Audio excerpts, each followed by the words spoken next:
সুপ্রভাত। শুরু করছি পিসি বার্তার পথের প্যাচারি। আজকের বিষয় আইন বিচার ও সংসদ বিষয়ক মন্ত্রণালয়ের একটি অধ্যাদেশ। যে অধ্যাদেশ বাংলাদেশের মীমাংসিত বিষয় স্বাধীনতা, মুক্তিযুদ্ধ, স্বাধীনতার চেতনা এবং মুক্তিযুদ্ধ সংগঠনের সঙ্গে যারা সম্পৃক্ত তাদের বিষয়ে একটি প্রশ্নচিহ্ন এঁকে দেওয়া হয়েছে। শেখ মুজিব, তাজউদ্দিন, সৈয়দ নজরুল ইসলাম সহ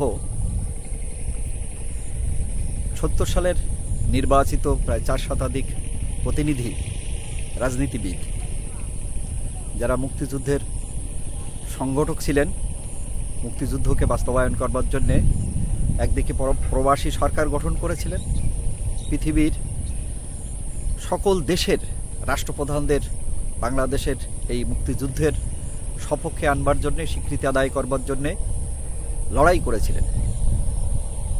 এই লড়াইয়ের স্বীকৃতি প্রত্যাহার করা হয়েছে। তাদের যে মুক্তিযোদ্ধা হিসাবে তাদের যে স্বীকৃতি একটি অধ্যাদেশের মাধ্যমে সেটা বাতিল করা হয়েছে।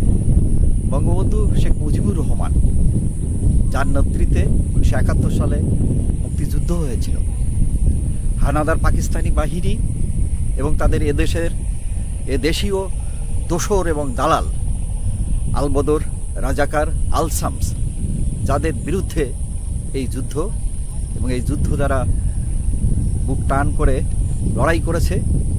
একদিকে সরাসরি মাঠে ময়দানে থেকে মুক্তিযোদ্ধারা লড়াই করেছেন এবং এই যুদ্ধকে সংগঠিত করবার জন্যে দেশের মাটিতে, বিদেশের মাটিতে আরেক দল মানুষ প্রাণপাত করে এই মুক্তিযুদ্ধকে সফল করবার জন্যে কাজ করেছেন, যাদের এই গত অর্ধ দশক ধরে দেয়া যে মুক্তিযোদ্ধার খেতাব সেটা স্থগিত করা হলো এক অধ্যাদেশের মাধ্যমে।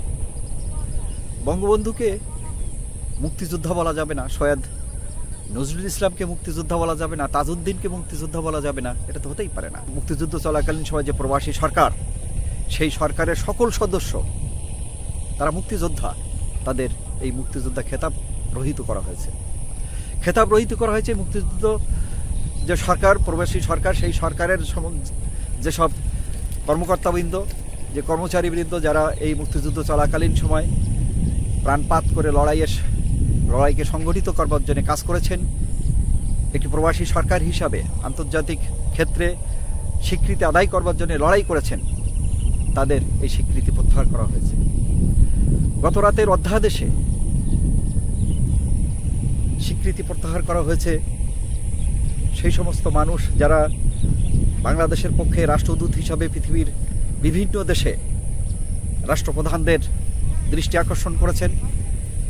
এদেশে যে গণহত্যা হচ্ছে সেই বিষয়টি প্রচারণায় নিয়ে আসা এবং গণহত্যা বন্ধের চেষ্টা হিসাবে রাষ্ট্রদূত হিসাবে রাষ্ট্রদূতের ভূমিকায় যারা কাজ করেছেন এবং সেই সমস্ত সংবাদকর্মী যারা বাংলাদেশের সেই মুক্তিযুদ্ধকে স্বীকৃতি দিয়ে মুক্তিযুদ্ধের পক্ষে প্রাণপাত করে জীবনের ঝুঁকি নিয়ে সংবাদ সংগ্রহ করেছেন এবং বিশ্ববাসীকে সেই সংবাদ জানিয়েছেন, সে সমস্ত দেশীয় সাংবাদিক এবং বিদেশি সাংবাদিক যারা বাংলাদেশের সেই লড়াইয়ের পক্ষে অবস্থান করেছিলেন এবং হানাদার বাহিনীর যে নির্মম হত্যাকাণ্ড সেটা বিশ্ববাসীকে জানিয়েছিলেন, তাদের স্বীকৃতিও বাতিল করা হয়েছে। বাতিল করা হয়েছে সেদিন বাংলাদেশের যে ফুটবল টিম বিভিন্ন জায়গায় ফুটবল খেলে মানুষের কাছ থেকে অর্থ সংগ্রহ করেছিলেন। একদিকে যেমন মুক্তিযুদ্ধের পক্ষে প্রচারণা তারা চালিয়েছিলেন, পাশাপাশি তারা অর্থ সংগ্রহ করে এই মুক্তিযুদ্ধ সংগঠিত করবার, বাস্তবায়ন করবার জন্য যে বিশাল ব্যয়ভার, যার একটি সিংহভাগ ভারতীয় সরকার ইন্দিরা গান্ধীর নেতৃত্বে সেদিন সহায়তা করেছিল, সেই তহবিলে কিন্তু এই খেলোয়াড়রা সেদিন কিন্তু অকুণ্ঠভাবে শ্রম দিয়ে ঝুঁকি নিয়ে এই কাজটি করেছিলেন, তাদেরও মুক্তিযোদ্ধা খেতাব রহিত করা হয়েছে। মুক্তিযোদ্ধা খেতাব রহিত করা হয়েছে বিভিন্ন দূতাবাস সহ যে সমস্ত বুদ্ধিজীবীরা মুক্তিযুদ্ধের পক্ষে জনমত গঠনের জন্যে পৃথিবীর দেশে দেশে ঘুরিয়ে বেড়িয়েছেন, মতামত সংগ্রহ করেছেন, মতামত প্রচার করেছেন, মতামত প্রতিষ্ঠিত করেছেন, তাদের মুক্তিযোদ্ধা খেতাবও কিন্তু রহিত করা হয়েছে। মুক্তিযুদ্ধের চেতনায় যে মানুষ জীবনের ঝুঁকি নিয়ে লড়াই করল, তারা তো নিঃসন্দেহে মুক্তিযোদ্ধা। কিন্তু এই মুক্তিযুদ্ধ সংগঠন করবার জন্যে যারা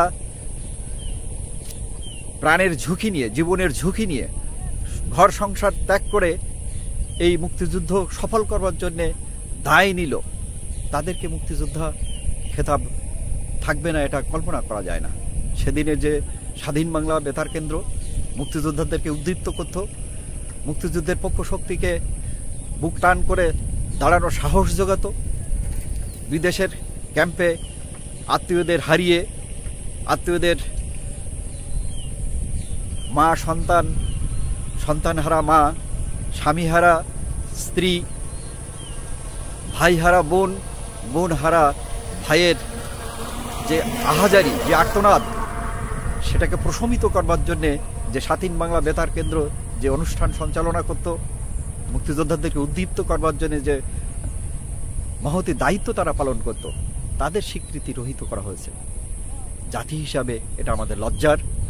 আমরা বিশ্বাস করতে চাই অনতিবিলম্বে আরেকটি অধ্যাদেশের মাধ্যমে গতরাতে জারি হওয়া অধ্যাদেশ, সেটা পরিবর্তন করা হবে, পরিমার্জন করা হবে, সংশোধন করা হবে, অথবা সম্পূর্ণরূপে বাতিল করা হবে, সেই প্রত্যাশা রাখছি। সবাইকে অসংখ্য ধন্যবাদ।